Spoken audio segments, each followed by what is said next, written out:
Aspiradour, c'est une société que j'ai créée en 2010 qui s'est spécialisée dans le terrassement par aspiration, c'est-à-dire l'utilisation de gros camions aspirateurs qu'on appelle aspiratrices excavatrices afin de réaliser des terrassements principalement en milieu urbain par voie d'aspiration, ce qui est une technique qui est moins agressive sur les réseaux, qui évite de casser, qui évite le travail à la main, qui est très en vogue en ce moment et en plein développement dû à cause de la casse, problème de trouver du monde pour travailler et rapidité de travail aussi. Alors la partie aspiratrice, c'est vraiment un métier spécifique. Ça a évolué au fil des années dans le milieu urbain avec les aspiratrices parce qu'il faut opérer maintenant terrasser qu'avec des camions aspirateurs. Et nous avons développé une partie industrielle où c'est qu'on fait du nettoyage par aspiration, du nettoyage de méthaniseurs où on arrive à couvrir toute la France.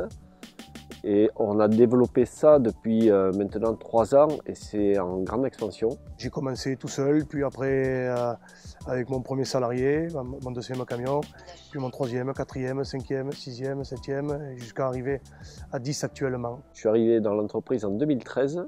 À l'époque, on n'avait qu'un seul camion, celui-là, le plus vieux camion de l'entreprise. Et maintenant, j'ai le poste de directeur et coordinateur de travaux au sein d'Aspiradour. Le poste de directeur, c'est coordonner les chantiers, la gestion du planning et la gestion du personnel pour l'ensemble des intervenants, des collaborateurs Aspiradour. On a été très nettement impacté le jour de l'annonce du président où c'est qu'il y a eu le confinement. On a eu les chantiers qui se sont arrêtés, on nous a appelé le dimanche soir pour annuler les chantiers. Et on a eu 2 mois vraiment d'inactivité qui a fait très mal à l'entreprise. Se remettre, on ne rattrape jamais le temps perdu, ça c'est impossible. On a eu beaucoup d'annulations, des chantiers qui ont été repoussés.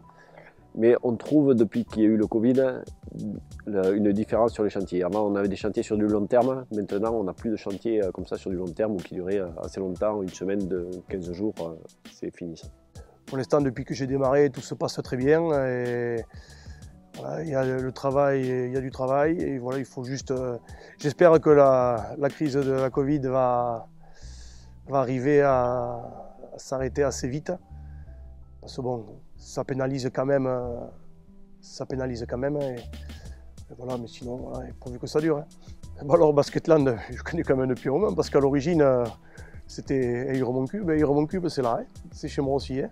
Et voilà, bon, à l'époque, c'était à Saint-Sevé, puis après Mont-de-Marsan. Marie-Laure, je la connais depuis toujours, on est la même génération. Mais après, moi, j'aime beaucoup l'image dégagée par Basketland. Tout ce qui véhicule autour, voilà.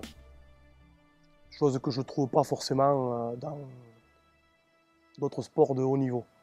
Après, comme je dis moi souvent, c'est ma version des faits. Quand on fait quelque chose, on n'en attend pas de retour. Voilà. Comme je dis, on le fait souvent parce que ça nous fait plaisir de le faire. Et après, moi, c'est plus le fait d'y aller avec des salariés, avec des amis, avec des clients. Voilà, plus qu'aller chercher du business. C'est pas ça que je recherche. Voilà, c'est plus la rencontre de voir d'autres personnes. Et, voilà.